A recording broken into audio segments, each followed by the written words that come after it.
So, I make it a little before 3 o'clock for the live. For those of you tuning in on YouTube later, hello. Hello, everyone. Let me know where you're tuning in from. I love seeing that. Makes me very happy. I am going to be talking about things that make me happy today. In an effort to cheer myself up and anyone else who wants to be cheered up. By request, I'm also going to show and tell a hat. And because I realized that I have never told it on live, I'm also going to tell my ridiculous fangirl moment when I met Mercedes Lackey. So that's the plan for the live today. And then, of course, I would love to take your questions, but we'll save those towards the end. So, yes. Oh, so many familiar faces. Hi, everybody. Welcome, welcome, welcome. It's so delightful to see you. Hi, Ty. Right. So, I am here in Northern California, near Oakland. It is cold and gloomy today, so I have a little heater going. I hope it doesn't mess up the sound too much. It's nice and quiet, though. It's not very effective, but it is nice and quiet. Oh, Book is telling me that I have captions now. That's exciting. I didn't realize I could even do that on Facebook. I don't know how captions happen. I hope it's not messing up. I hope the captions are hilarious. Wouldn't it be funny if like they couldn't understand me and were mistranslating me constantly? That would be great. Right. Shall we get started? Let's get started. Why don't I tell my Mercedes Lackey story? So, here is the thing. I have multiple blog posts about my absolute adoration for Mercedes Lackey. I grew up reading the Valdemar books, and I feel like they're incredibly important books, especially to female readers of my age group, because they really targeted in the cover art and everything girls. They targeted a female reader base with these kinds of covers, right? This is a classic Mercedes Lackey cover. Put a horse on the cover, and then usually there was also a girl. So it was a girl and a horse on a cover. And I was just the right age and the perfect target for a Mercedes Lackey demographic. So I basically grew up reading Mercedes Lackey and just totally adored her books. And the most important thing for me in these books was that she has always been very generous, and for me, one of the first authors I ever read who had queer characters and was kind to her queer characters and gave them love interests and treated them as whole humans. And so to read that in a book that was targeted towards a young girl was just miraculous. And the thing is that it normalized that for me. It made me think, oh, when you write fantasy, queer characters are just part of that world. They're part of that universe, because she did it. And so she's just like she's basically a hero of mine. So I was at a festival, a young adult and children's book festival called Y'all Fest, which is down in the South. It's in Charleston. And it's a wonderful festival, and it turned out Mercedes Lackey was there too. Now, I didn't know this, and she didn't at the time, and she still doesn't have a very big social media presence. So I didn't know what she looked like either. I've never had, even though I've been in fandom forever, I never had a chance to meet her in person. So, but I look like this, because I always look like this. So I am walking around the kind of author gathering kickoff party, which was amazing, and I'm wandering around, and I'm there with my little friend Lauren, who's also a writer, who's a newer writer, younger, she's a Harry Potter generation kid, but she still loves Mercedes Lackey, and Lauren is great. She's a lot of fun. I snuck her in as my assistant. I was like, Lauren, come to this thing with me and just hang out and meet other authors. It was great. And so Lauren and I are walking down these like grand stairs at this party. So you have to imagine all of these authors being swanky or trying to be swanky and not really carrying it off very well because, well, we're authors. And this fantastic woman's moving up the stairs at the same time that I'm moving down them. And she's wearing these sort of Grecian jade robes, and she looks like she sort of maybe walked off of a fantasy set or out of a Renaissance fair or something. And she just stops on the stairs and she stares at me and she says, I know who you are, and I look like this, so I'm used to this, right? Like, I'm wearing vintage. I know how the game is played, right? And I says, oh, that's good. She says, you're Gail Carriger, and I was like, yes, I am Gail Carriger. And she says, you don't know this, but I'm Mercedes Lackey, and I love your books. And I lost my mind. I totally was unable to speak. I'm surprised I didn't just collapse right there on the steps, because it was just the most magical experience, I think, probably of my whole author career, to have, like, this goddess who formed part of my whole identity as a human being just be like, oh yeah, I've read your books. I was like, oh my god, thank goodness Lauren is right with me. And Lauren is like quick on the mark. She's like, oh my god, Mercedes Lackey, we love you, Mercedes Lackey. And I'm like, we really do love you, Mercedes Lackey. Of course, you have to use her for full name the whole time, right? And Lauren is like, we think you are so important because you gave us girl readers when we were kids queer identities to model in fantasy, and no one else was doing that. And Lauren is like, you and us should go grab champagne and we will tell you how marvelous you are. And Mercedes is like, sure. So Lauren and I ended up spending the entire evening with her just like talking about 90s fantasy and early writers from that time period and how formative her work was. And oh my god, it was just great. It was a totally magical evening and I was such a fangirl. The addendum to that story is that maybe a year or two later, I am walking around Worldcon. I think it was in Spokane. So I'm walking around the Worldcon dealer's room, and there behind a booth is Mercedes Lackey, who I now know what she looks like, right? And I wave at her. I was like, oh my god, Mercedes Lackey, I don't know if you remember, but I'm Gail, and we met at Yellowfest a couple years ago. And she was like, I totally remember you, of course. And she comes running out from behind the table, and she just gives me this big hug.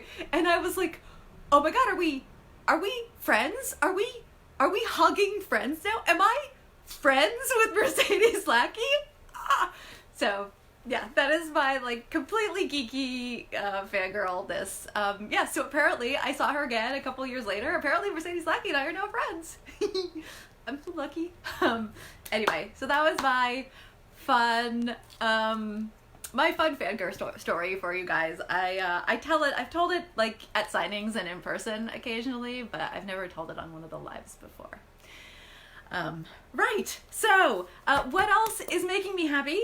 I talked about this a little bit on some of my social media, but I had leftover coconut milk. I love coconut stuff, but I am the person in my household who likes coconut stuff. And so I had leftover coconut milk, and it's like the thick, super creamy kind, because we made curry with it. And so I was like, what am I gonna do with this? So I've been like dipping random stuff into coconut milk, like cookies and things, and delicious. But the other thing I started doing with it is putting it into my teas, like Thai tea and chai. And it is so good. So normally I'm pretty much a milk purist, where I'm like, if I'm gonna drink black English breakfast tea, which is what I normally drink, then I'm gonna have it with whole milk and accept no alternatives.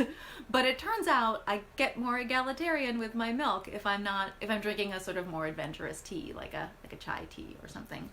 Which brings me to this is my latest discovery. This is a brand called Rishi, and their masala chai is really good. I like a really gingery, peppery, strong chai. So this has a lot of cardamom and ginger and It also has black pepper, which not all chais do, and the first chai I ever had black pepper in it, so I always think of chai as having black pepper in it. So yeah, that's very exciting. The weird thing about it is the like bag that the tea is in is huge. Like this is like a regular size tea bag, and the tea bag itself is the same size as any regular tea. I don't understand why the sleeve has to be so enormous.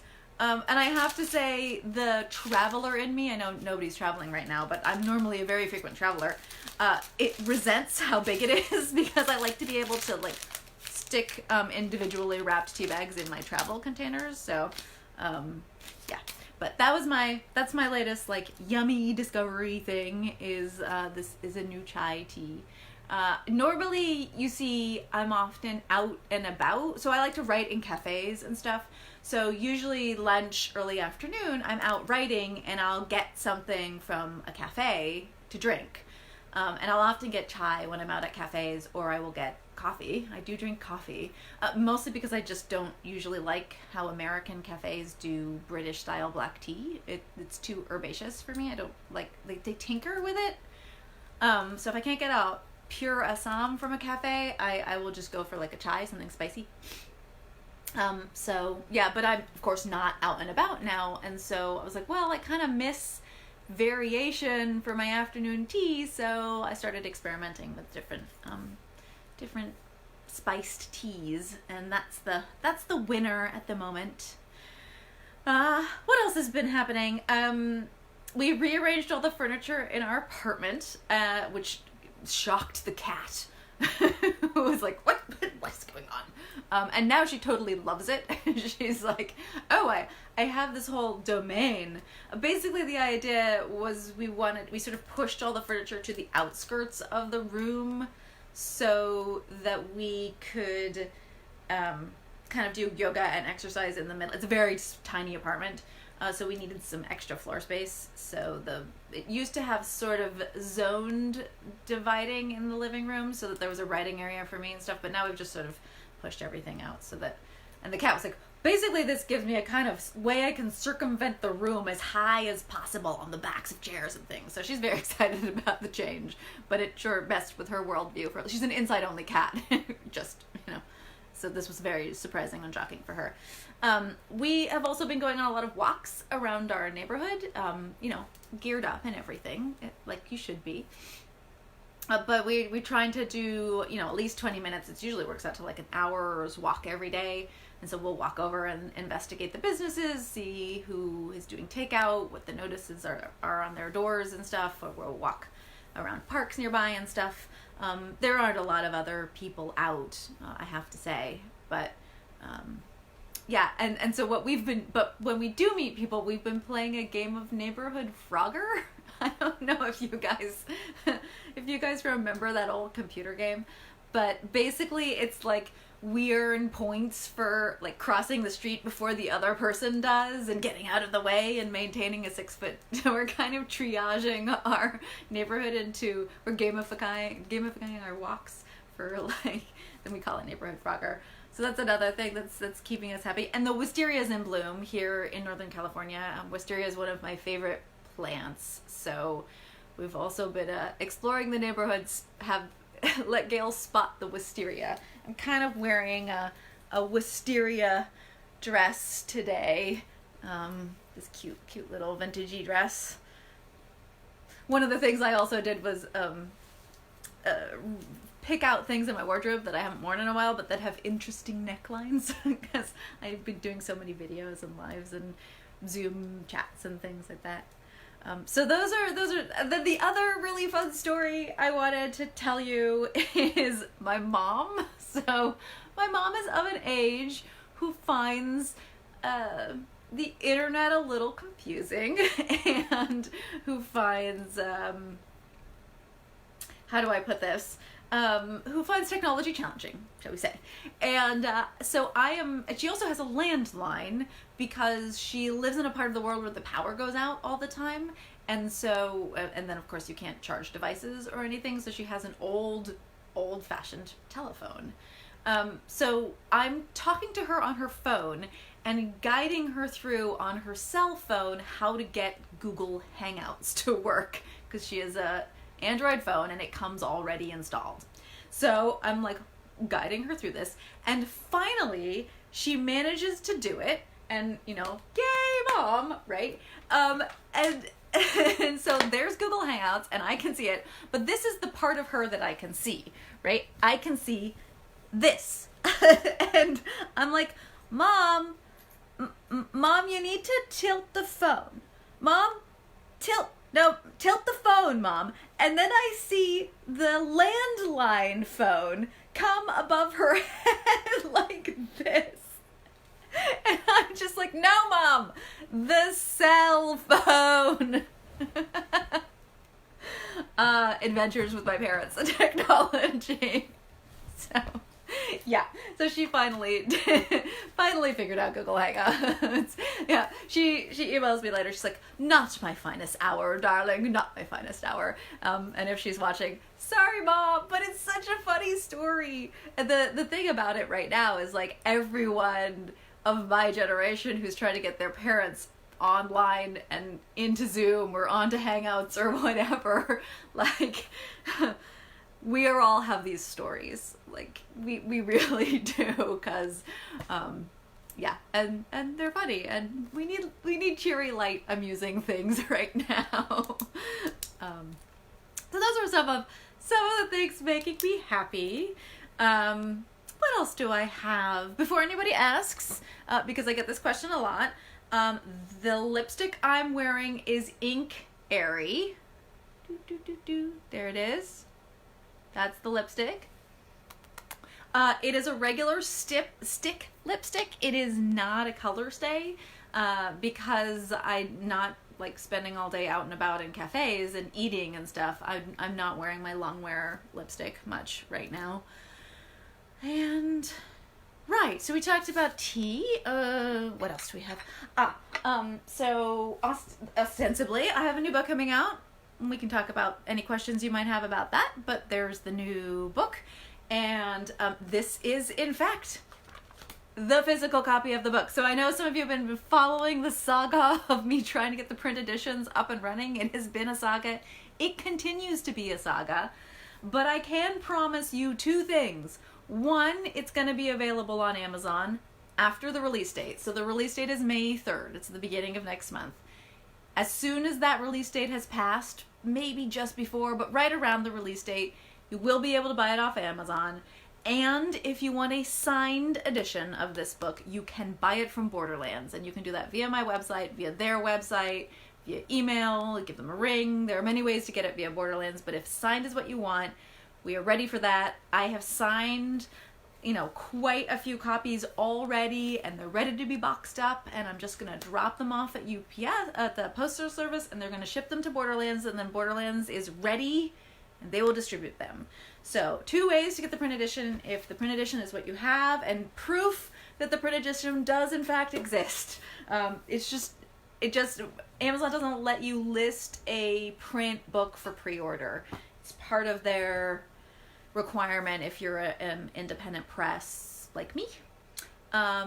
So yeah, that's why it's not up for pre-order. And then other bookstores and other ordering systems like Barnes & Noble and stuff are just struggling right now. So they're having a hard time getting a hold of anything, let alone an indie book. So, but I gave you two options, so I hope, for now, I hope that's as good as I can do. I'm really struggling with the other distributor, Ingram, so, but that's a whole other saga.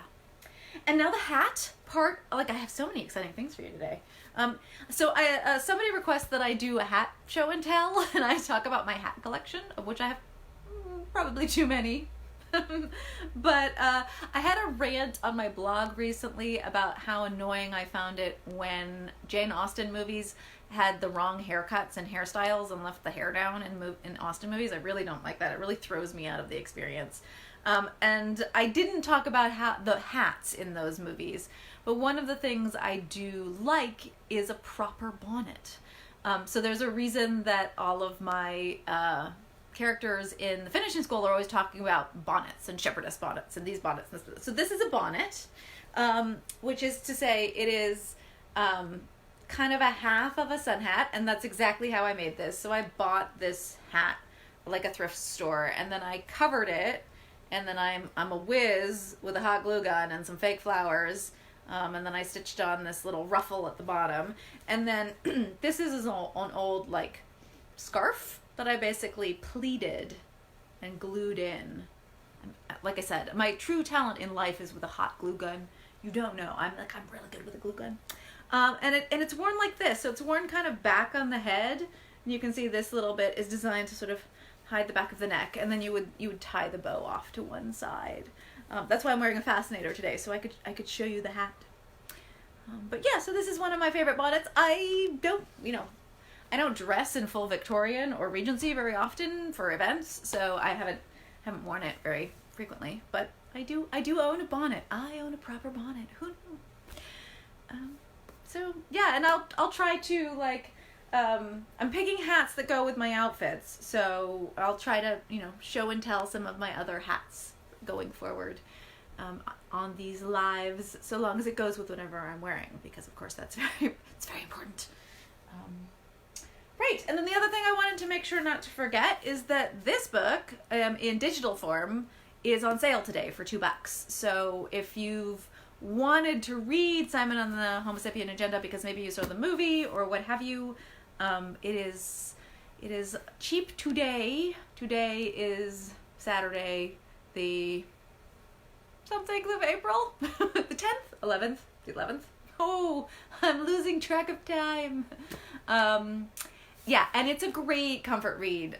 If you like young adults and you want something kind of gentle and not depressing at all.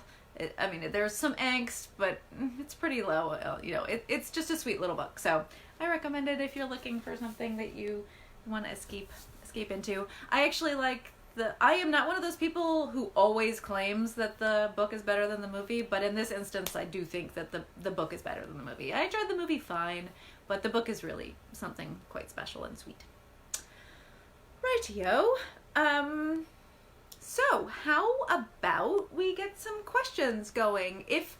Here's the thing, if you'd like to ask a question, if you could put a question mark at the beginning of the comment, as well as at the end, then I know it's a question, and then everyone can continue to have great chats in the comments.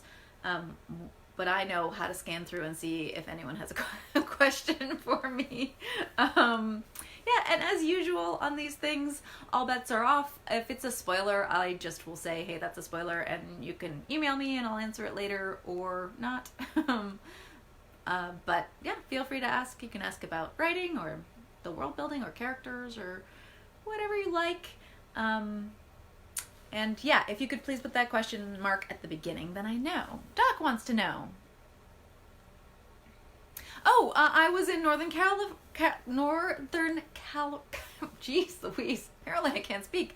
I was in North Carolina. That's where I was recently, right before COVID-19. In fact, I got back, and I think 2 days later, shelter in place went into effect for us. So I just made it home in time. And I was in Wilmington, which is a very picturesque, adorable town. I was there during the off season, which I love. And yeah, I had a really good time, very much so. So yeah, I very much enjoyed myself. I was there on a writing retreat. So there was a whole lot of us in a big old house on the beach for part of it. And then some of us who had come a really long way wanted to stay a little longer. So we all decamped to an adorable old-fashioned hotel in downtown Wilmington and had a really good time. I found the best coffee shop there I was very excited about. So yes, your home state treated me very well indeed. Generally speaking, when I travel for writing retreats, I don't combine it with like in-person signings or events, just because it makes me, because if I'm there for a writing retreat, that's what I want to really focus on, rather than like having to sort of switch modes and do speaking engagements as well. So that's why I didn't like do a signing or anything while I was there. Sorry, but I'd love to go back sometime. Somebody wants to see the earrings closer up. They are little ceramic octopuses and little silver teacups. And there's a matching necklace, but of course this dress has a very high collar, so I didn't wear it. But Hope you can see those. They were a gift from a fan a long time ago, but I love them. They're so cute. There we go. Next question. Am I aware that gardeners have closed down? Oh, yeah. This is in the UK and Europe. Yeah, I was aware. I'm afraid brick and mortar bookstores are at another crisis, and this situation is going to make that even stronger. But this is things that are making me happy, so I'm going to avoid that topic for now. What is the next series or show that I want to binge? So I was a little under the weather. Nothing serious. A non-viral situation, shall we say. And so I don't normally watch a lot of television, but there's you can always tell how sick I am if I start to talk about TV, because it means I'm pretty sick, because otherwise I'd rather be reading. I'm usually always reading, not watching television. But yes, I was binge watching a bunch of TV. So I made my way through Sex Education, which is great. And what was the other one? Nope. Oh, Dairy Girls, which I also really loved. And then, obviously I have a bit of a weakness for young adult sorts of shows, and I love them when they're lighthearted and fun, and those two are pretty spectacular. And then for some reason, this is not normally my speed, but I totally switched modes and did Altered Carbon for a bit, which I loved. If you like Blade Runner or Gattaca, cerebral, atmospheric, intellectually stimulating, concept-driven science fiction, then you'll probably like Altered Carbon. I know I'm a little late to the party on Altered Carbon, but I very much enjoyed that as well. And now I'm switching modes. I still have the final season of Killjoys to watch, so I've kind of been saving that up, so I'm probably going to do that soon. Killjoys is one of my favorite television shows to have happened in the past, since Battlestar Galactica, really, or since Firefly, even. I love Killjoys. And then, so I'm going to do that. And then somebody mentioned the Murdoch mysteries. I have a weakness for cozies, police procedural style cozies where the crime is solved each episode. There's something very comforting and reassuring in that. Much in the same way that reading a romance novel, everybody gets their happy ending, is very comforting, and you know that. It's not a spoiler, it's just surety in the narrative. So I was raised with mysteries, with BBC mysteries in particular. My parents are both big mystery fans, readers mostly, but also watchers. So it's also nostalgic for me. So I've been sort of hunting around for another police procedural mystery series to get into, and Murdoch Mysteries keeps coming up. So, and yes, before you ask, I've done all of Miss Fisher's, except for the new movie, which we don't have access to yet. So I'm gonna give Murdoch a try, I think, if I can find it on one of my streaming platforms. Right, next questions. Charity wants to know if I have any events queued up before Worldcon 2021 next year. Yeah, I have a steampunk event coming up next year, and that I think in Chicago. They've announced it already. Here's the thing, I don't tend to announce if I'm gonna go to an event or not until the event has bought me the plane ticket, because then I don't have to eat my words when they decide not to fly me out or something goes wrong.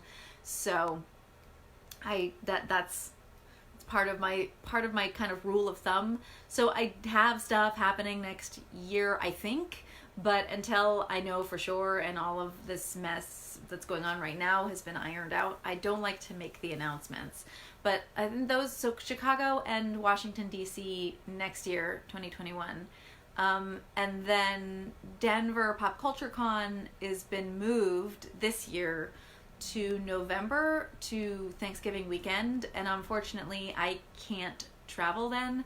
So I asked them to think about having me in 2021 as well. So maybe Denver also, but they haven't gotten back to me about that, and I don't think they're gonna make any commitments or anything until they know what's going on with this year, would be my guess. So far that's pretty much it. And yeah, nothing. So I think most of my travel for this whole year is probably gonna not happen. That's my guess, anyway. Heather wants to know what I'm missing the most. I was reading a meme recently that was basically, you know, all of you introverts who are saying how much you don't mind this sort of situation because you're stuck at home all the time anyway. Well, you know what I'm gonna do? I'm just gonna come around your house and visit. Like, that's it. That's the threat, right? To an introvert. But I am kind of one of those introverts, so most of the time I'm pretty sanguine about the whole situation. I mean, I think anxiety and stress-wise, it's much higher, and it takes much less to upset me than normally would. You know, so like something goes wrong with Ingram while I'm trying yet again to get this book uploaded, and like normally I would just brush it off and be like, oh, Ingram, and now I'm like bursting into tears or something. But you know, it's not too dissimilar from PMS, quite frankly. So what do I can tell you what I miss the most during isolation, and it's totally self-serving, but it is puff pastry. Like, we have a killer French pastry place in town, and they are completely closed for the duration. They're not doing delivery or anything. And the other bakery that's staying open does not have very good puff pastry. I do not consider supermarket puff pastry to my standards at all, or shoe pastry for that matter. And so, like, I did not realize how much pastry I was eating, but I was eating a lot of pastry before this, and I really miss it. So, yeah. And my birthday is actually coming up, and my various friends and my partner were like, well, what do you want? I was like, well, you know, I'd be happy taking a bath and reading all day, but I really would like some puff pastry. So, I think the AB knows how to make choux, and so might make me eclairs for my birthday, or a pavlova. Those are two of my favorite things, so we'll see which one of those I get. The problem is, recipes for such things as eclairs and pavlovas are enormous. Like, they're meant for parties, right? Like, the AB's recipe for eclairs, I think, makes 24 eclairs. And I was like, how can the two of us, stuck in isolation, eat 24 eclairs? Well, might give it a try. If we're gonna go down, we'll go down fighting with a lot of eclairs. Is there a teapot? Yes, there is in fact a teapot, a silver teapot dangling from an octopus. Lavender is reading The House on the Cerulean Sea. Yes, by TJ Klune. It's so good. For those of you who haven't seen me talk about this book, I got to read it like a year ago, and I have been waiting to talk about how much I love this book so much. It's kind of got a Douglas Adams, absurdist, 1984, Gilliam, like Terry Gilliam thing going for it. It's very weird, but also like super sweet. It's got this lovely found family going on, and this sort of gentle little romance between the main character and the proprietor of a school for unusual children. And it's just sweet and lovely, and the ending is charming, and it's to me it was very comforting to read, so it kind of came out at exactly the right time. So I highly recommend it. Lavender wants to know if I can recommend any others in a similar vein, and I have to say that one of the reasons I loved this book so much was because I had not read anything like it, or to be more precise, I'd tried like Miss Peregrine's Home for Peculiar Children, and I wanted it to be this book, and it wasn't, or The Umbrella Academy, which I wanted to be like this book, and then it wasn't. And so, like, that's one of the reasons I loved The House on the Cerulean Sea so much, is because it's things I love, it used in a new, interesting, tropey way. So it like gave me all the comfort that a romance novel would give me, or a cozy mystery or what have you, but it's not any of those things. So yeah, quite a magical little book, but it's worth, asking around if anyone else knows of anything like it. I don't read, for all that I have written a book set in a school, I don't read like books about children and books set in schools all that frequently. But I'm so glad that you enjoyed it. Robin wants to know if I'll be sending... Okay, so that's part of the miscommunication. If Ripped Bodice wants to get this book, they have to get it through Ingram. I am not sending out books to anybody but Borderlands because we have an arrangement, we have a consignment deal, and a contract in place. So if any other bookstores want this book, they must order it from Ingram. Now, you, Robin, can in fact call Ripped Bodice, because I think they are shipping, and order it through them, and they will be able to get it. They have stocked my indie books before, so yes, you can get it through Ripped Bodice, but it's nothing to do with me, and I am not part of the shipping process, so it won't be signed. The reason I have a relationship with Borderlands at all is because I usually see them in person. So I am a sponsor, and so I go into their sponsor meetings once a month or so. And while I'm there, I sign any book stock that they have, and then I bring in the box of whatever new book I have all signed for them, and we go through the consignment process. I don't do that with any other bookstore because I have worked very, very hard never to warehouse my own books. I don't want to be direct selling. I don't want to sell print books direct to you guys. Sorry. I really don't want to do that. That means ordering in bulk, storing them here, going to the post office constantly, mailing them out. To make that worth my time, I would have to charge so much for print books. The reason bookstores can do it, and they're already running on really slim margins, but the reason bookstores can do it is they get a bulk deal. I don't get a bulk deal. Ingram doesn't give print-on-demand book vendors like me a deal on books. Like, they're extremely costly. Like, I'm gonna be very frank, I hate doing print books. Like, it is the biggest hassle in time and money. I make pretty much nothing off of print. It's costly to get the files updated. It's the worst. So, like, the less I have to do with print, the better. So, yes, you can order it from Ripped Bodice, and you can probably order it... Like, I have a list. So I have a whole blog post I'm going to post soon that includes a list of the local indie bookstores that I think are still shipping, that you can order that book from if you want to support your local indie vendor. But I can't make any promises as to whether Barnes & Noble could get it for you. There are other book vendors out there that I just don't know if that vendor is willing or able to get it for you. So I've compiled a little list that includes like a New York-based bookstore, a Chicago one, a couple of others, and I will post it soon. But right now it's still not ready. Like, this book is still not working on Ingram. So, like, if you called your bookstore right now and tried to order it, they would be very confused because it's not listed. So, yeah. So there's a reason I'm waiting to tell you about it officially in the newsletter and on my blog, and that's because I still can't get it to you any other way except Amazon and Borderlands. So those are the two right now if you wanted to get it. And of course Amazon doesn't have it listed yet, but it will. I can promise. But I make no promises for any other vendors. I'm sorry. I just don't know what their ordering system is right now. I don't know which ones are open, which ones are closed. Like, I have no idea what's going on out in the world, obviously, because I'm stuck here. So, yeah, I'm sorry.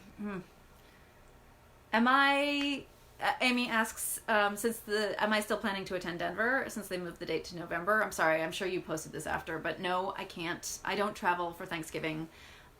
My mom is one of my favorite people.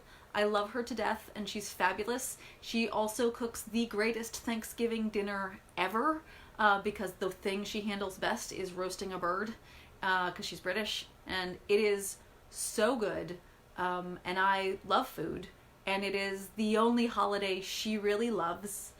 And I have made her a promise that as long as she does Thanksgiving, I go to her place for Thanksgiving. It does not matter where in the world I am living. I have traveled back from very far away, went back in my ARC days. So, yeah, I also hate traveling over the holidays. So you will almost never see me do conventions that happen on holiday weekends. I hate flying when other people are flying who don't normally fly. Yeah, so I won't be able to make the November one, but I will make their next year if they invite me back, but they'll have to invite me back for 2021. Do I like dressing Victorian or Regency more? Victorian, hands down. I'm a pretty curvy girl, and I just don't think the Regency, sorry about that, empire waist gowns look very good on my figure. Yeah, so definitely into the Victorian. Specifically, my favorite historical period for attire to wear myself is the natural form period, so that's the late 1870s. So when the bustle became smaller and the dresses fit the figure quite a bit more, and basically kind of showed off your corsetry.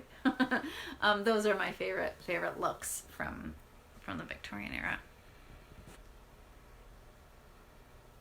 Katie wants to know if I've done the meme of getting dressed in an unconventional way to go out. Well, I mean, I suppose this is kind of unconventional.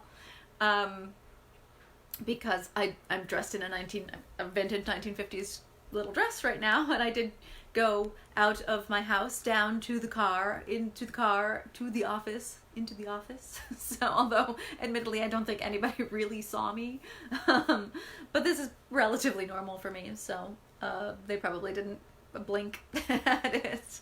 But yeah, no, I actually have been, because like I said, I was sick, and so, like, I wasn't sick with coronavirus, but I did have a suppressed immune system because I was ill, and the illness was affecting my breathing and stuff. So I have been pretty quarantined in our apartment, and the AB has been kind of going out and doing everything, doing all the shopping, taking out the garbage and all that sort of thing. So I haven't really been out much in 3 weeks.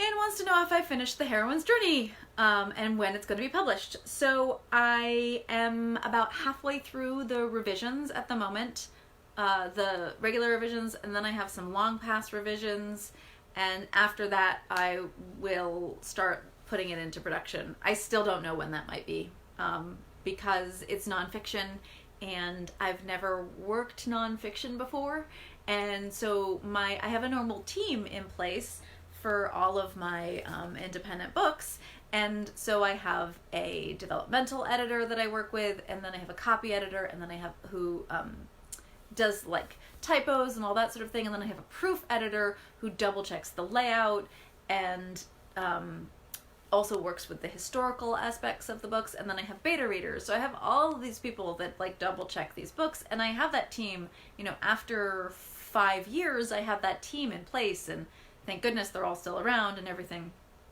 But that is not the same team you need for nonfiction. You need a whole new team. That you don't need a developmental editor, but you do need a fact checker, so I'm going to have to find these people, test them, see if they're any good, hire them, slot into their, these are contract workers, so they all have other jobs that they're doing. So then I have to fit into the correct job, into their job cycle.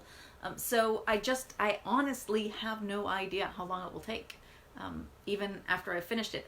And I want it to be finished first, because there is the possibility that somebody will just be like, oh yeah, I have an opening right now. And the book needs to be, and I need to be equipped to jump on that opportunity if it does arise, which means the book has to be completed to the best of my ability.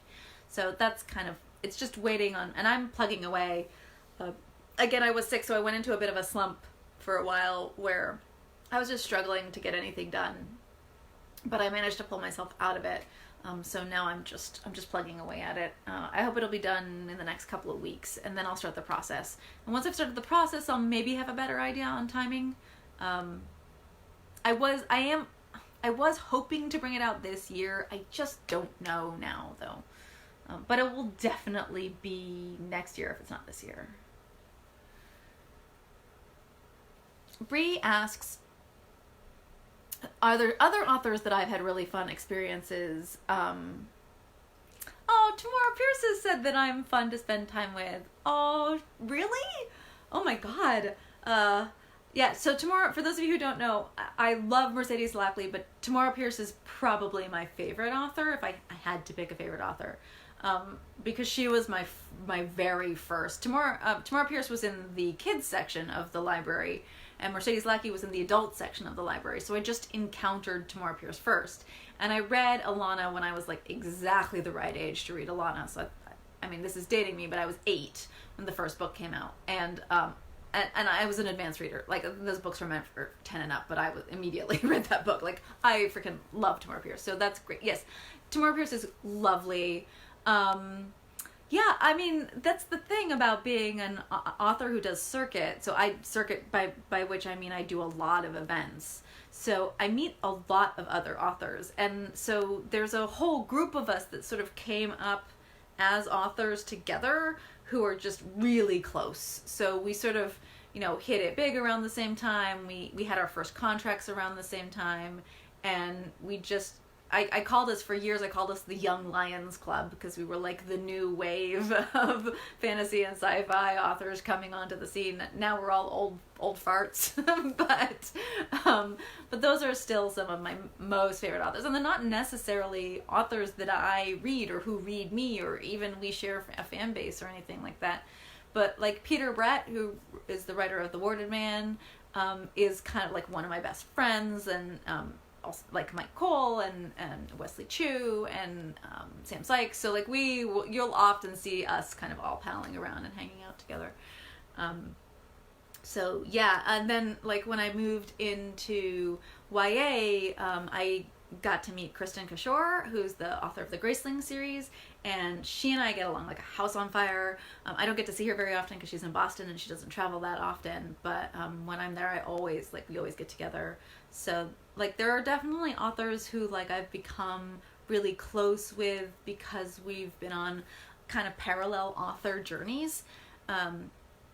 But in terms of other super fangirling moments, aside from Mercedes Lackey, and so Tamora Pierce I actually met as a fangirl. So I already fangirled all over her when I was, I can't even remember. I think I was dressed like as the White Queen from Marvel Villains or something when I met Tamora Pierce. I was like I was a real super fangirl, like cosplaying and everything. And I got to meet Terry Pratchett the same way, and he was adorable and charming. I love him to death. But like that's different from sort of authors who I met, even though they were further along in their careers than I am in bigger deals, but I still met them when I was like an author as opposed to like still a fangirl. Does that make sense? I think Mercedes Lackey is the only one who's like really broken that egg. I've been pretty sanguine about meeting everyone else. Like John Scalzi or something like that. I'm just like, oh yay, hi. Right?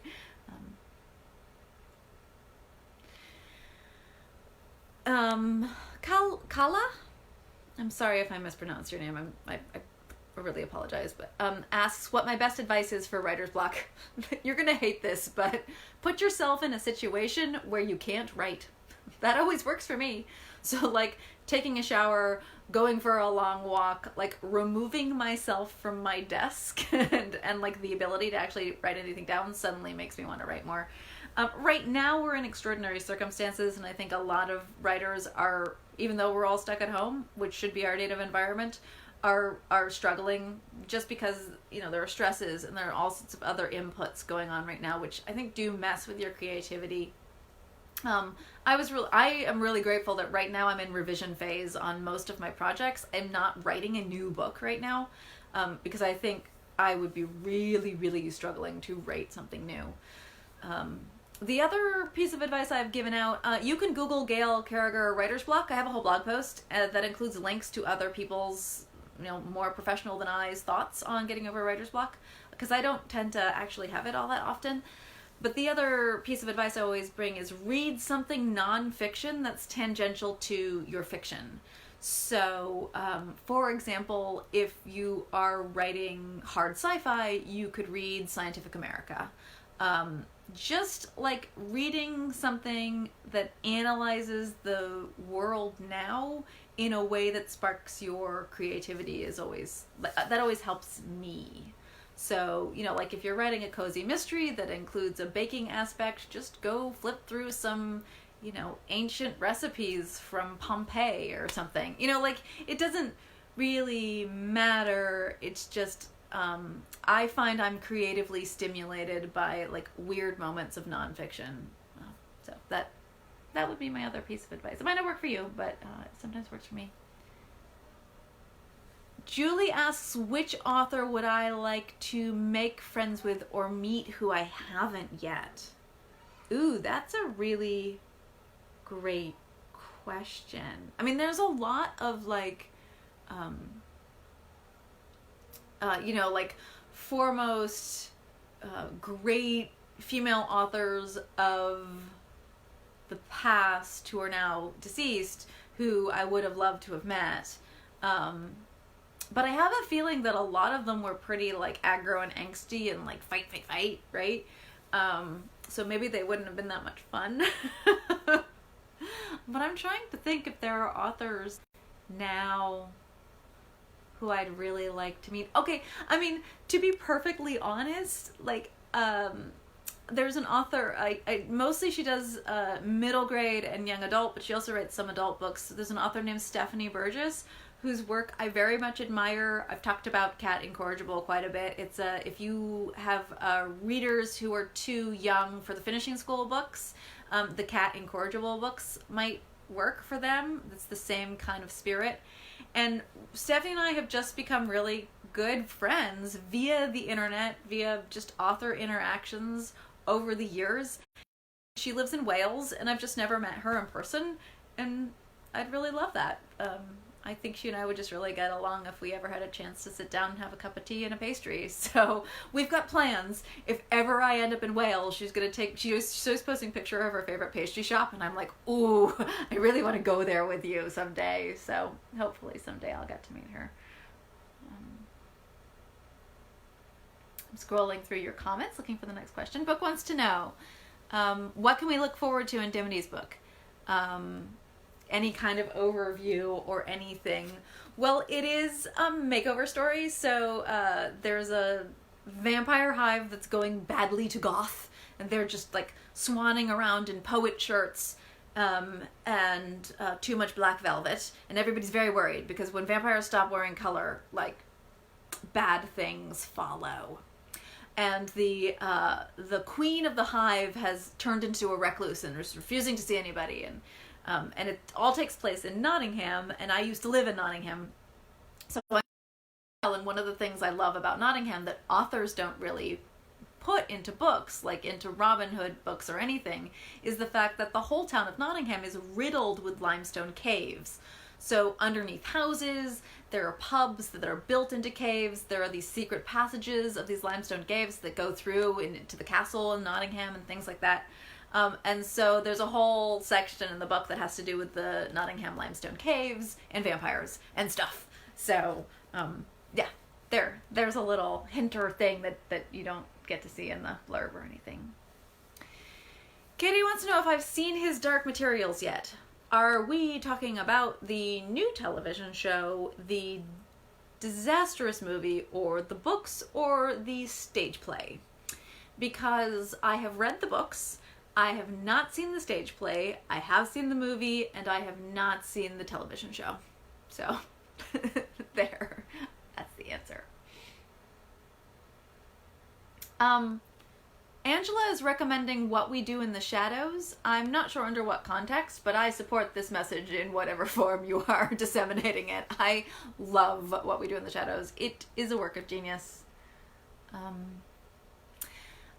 Anne Lore asks, what's my favorite series and anime in the 80s? So, like I said, I dated myself with Tamora Pierce, but I didn't grow up with the television. So I actually did not watch TV in the 80s. The first time I really had access to TV regularly wasn't until high school, which was the 90s for me. So my experience with 80s television is very, very slim. But, I mean, I did see some of it. I wasn't, like, in a bubble or anything. I had friends who had TV. I was a huge She-Ra fan. And then Chitara on the Thundercats, and then finally, I'm sorry about the wiggle, Xena, Warrior Princess, which I think all go together, quite frankly, as a nice oeuvre. So yes, my favorite series, television series, bar none, when I was growing up, was Star Trek The Next Generation. My first convention was a Star Trek Create-a-thon convention, and yes, I would sort of do a Bajoran kind of look. I would wear the earring and kind of dress in sort of Trek, but I never like fully cosplayed any Star Trek characters. But I'm still pretty good on Star Trek episodes. I can usually guess the title and remember the plot of an episode within the first 5 minutes of that. It's like one of my weird trivia superpowers is Star Trek The Next Generation. As for anime, the first anime I ever remember watching was Saber Rider and the Star Sheriffs, and RoboCop. RoboCop I know people remember, but Saber Rider, like, some people remember it, but that was the one. And it was like weirdly on like the religious channel or something. It was very strange where it was aired up here in the Bay Area.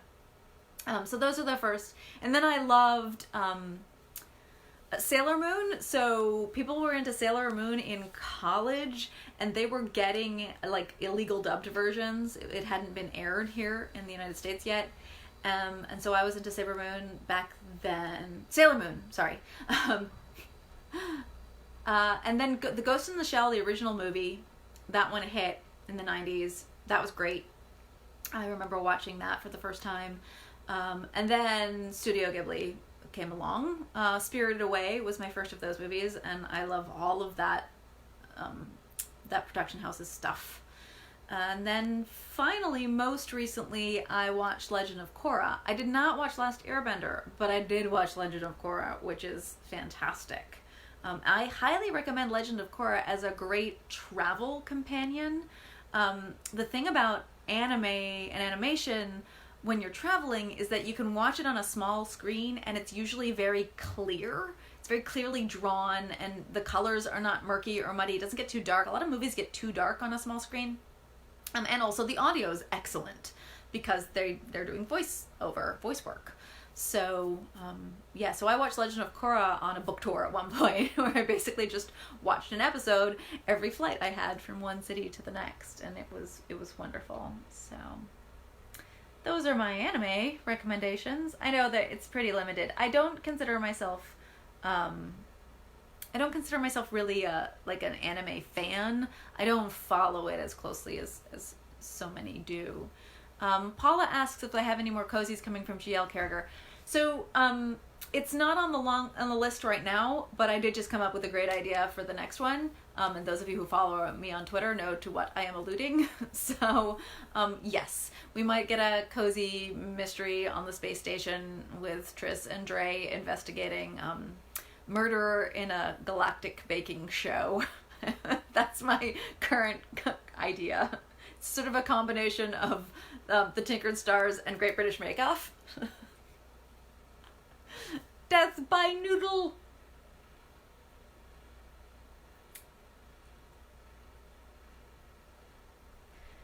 Scrolling through, looking for another question. There we go. Paula also asks what's next for GL Carriger, which is my other pen name, my sexy pen name. And the answer to the question is The Enforcer Enigma, which is the third San Andreas book, which is Judd and Colin's story. It is done. I've written the first draft. It goes to my developmental editor next week. So the developmental editor is the person who reads the whole thing for like character cohesion and voice and plot and kind of the sort of general style of the book, as opposed to like editing the typos and stuff like that. Some authors who've been writing for over 10 years like me don't think it's necessary to continue to have a developmental editor. I do. I really like that part of the process. So I hire Sue Brownmore as a developmental editor, and she's excellent, and I highly recommend her. And so she'll be taking a look at that book, and then I will do the revisions as she recommends and I see fit. Then it goes to my beta readers. Then it goes to my copy editor. So, yeah. And it should be coming out in the fall. Until I have it back from Sue and know how much revision time I have, I don't really announce a date until I'm confident. But it has a gorgeous cover. I already have the cover for that book because I knew what it was going to be about. And I think you guys will be really pleased with it. I'm delighted by it. I think it's a really great new installment in the series. And yeah, you get a check-in on all of your favorites from the previous 2 books. Amy wants to know how Lilliput likes us being home, and I have to say, we possibly have the most spoiled cat in the universe at this juncture. Our cat thinks that quarantine is for her, and she's already a really social cat. We call her the puppy cat because she just likes to be around humans all the time. She's a little burr. She wants to be on your lap. She wants to be next to you. She wants to be supervising you. She wants to be involved. Like if you know it's time to go get tea, she's like, oh, are we gonna go to the kitchen now? Like trot, trot, trot, trot, trot. When the mail is delivered, she runs to the door like to get the mail. she's very much a puppy cat. She also, you know, she plays fetch as well. So she is delighted, truly delighted. So yeah. Oh, I noticed that we are running out of time, so I'm gonna go really quickly through these last questions, and if you guys could stop asking questions, that would be great. Another question about hints for Defy and Defend. We already did that. What am I currently reading? Emma says that they read the first 2 of Song of the Lioness books. Yes, Tamara Pierce again. Yeah, they're a great comfort read for me. I was actually thinking of rereading them recently because they're such a comfort for me, and I was like, oh, dark times. So I just read Cinderella Boy, which I talked about briefly, which I highly recommend. One of my comfort reads is gay romances, so I've been diving into gay romances quite a bit. But Cinderella Boy is excellent. I'm sorry I don't remember the author off the top of my head, but it's basically a gay romance modern retelling of the Cinderella story, but to me it had kind of a lot shared with that old Christian Slater movie, Pump Up the Volume. I don't know if any of you guys remember that movie, but it was kind of like a rabble-rouser teen movie. And I loved it when it first came out. I had a huge crush on several people in that movie. We'll put it that way. Anyway, so this book kind of shares a bit of both the Cinderella story and like Pump Up the Volume, kind of rabble-rousing, but it's from a queer point of view. And basically the premise is sort of gender fluid, gender questioning young person who is male at the beginning of the book, but who really would like to experiment with cross-dressing, and so dresses up as a girl and goes to, you know, a school party. Sort of this is the Cinderella aspect, right? And the prince, the guy throwing the party, meets and completely falls in love with her. And then the story progresses from there. So I thought it was a really nice twist, and I thought it was very well done and gently handled. There's a bit mixed, but it's definitely a warm hug of a book. Have I seen Endeavour, Young Inspector Morse? Ooh, no. I have watched Inspector Morse and the spin-off, but I did not realize there was another one in that oeuvre, so I will definitely see if I can find it. Endeavour. I'm gonna write it down. Okay. Yeah, it hasn't popped up on any of my, like, usually I get shown by all of my streaming services all of the other procedurals because I like a procedural, so they know. Nicole. What do I like on top of my pavlova? My friend Nicole says that their friend prefers passion fruit. That is what I like on top. But pavlova is my favorite fruit. And this is coming from a person who for years defined herself as a fruitarian. I would always rather eat fruit than pretty much anything else. I love fruit. I have made it a mission to try every strange fruit in every country that I can. And yes, the one you're thinking of, I have tried it. But I love fruit. But passion fruit is just my favorite flavor. I don't know why I love it so much, but it is like passion fruit curd is like life's great joy. I just love passion fruit. It's like a little perfumey. I like papaya. I like kind of the perfumey tropical fruits. Passion fruit is just so sour. I love really sour things, but also tropical and perfumey, and I just love it. So passion fruit. I have actually never had a pavlova though that's made with passion fruit. So my favorite pavlova for nostalgia's sake is one that was made at a pub in a tiny town in England where my grandparents retired. So when I was a girl, I would go there, and this pub had a raspberry pavlova, and it was very simple, but it was, as far as I'm concerned, the correct pavlova is a big one, so that you take a slice of it, because you want the meringue to be big, so it's like crispy on the edge, fluffy in the middle, and then sticky as well. I want all three textures on my meringue. And then it was in Devon, this town, and so the cream was Devonshire clotted cream, and then fresh raspberries, and then also kind of a reduced raspberry liqueur, like drizzly as well. So it was like raspberry, but like a fresh raspberry cut, but also this sweeter sort of syrupier raspberryness as well, and then just amazing fresh clotted cream. And that's my favorite pavlova that I've ever eaten. And I'm always hunting for that new thing, but I think it would be passion fruit if I ever got the chance to have passion fruit. Just checking through, seeing if anyone has any last questions, but I think we're probably winding down. 24 is too many eclairs, says Lisa. It is for just two of us, I swear. I just don't think I could make it all the way through. Clay asks if Cerulean is similar to Shauna Maguire's Wayward Children, and I would say no. Cerulean, I haven't read Wayward Children, but I know Shauna's style, and her style is way more horror influenced and creepy, and Cerulean Sea, TJ Klune's style, is way more absurdist, kind of more British, I think, in its like sense of humor. Way less creepy. In fact, not creepy or violent or squicky at all. So I would say not like Wayward Children. Similar kind of premise, but not the same.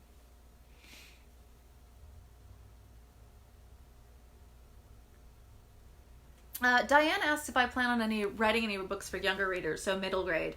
My agent did ask me if I would, because my humor, especially the silly slapstick side of the humor, which I do use in all of my books, but I also use wit in other forms of, and wordplay and all these other forms of humor. But that particular side of my humor would very much suit a middle grade audience. But I struggle personally with the challenge of middle grade, which is for those of you unfamiliar with the book industry, if you write for a younger reader than young adult, you're writing middle grade or chapter books. So it's just, the age range that the books are supposed to be for. And I just, it's very hard. I think that's probably the hardest age range to write for. And I'm a little scared by it, because one of the things you tend to,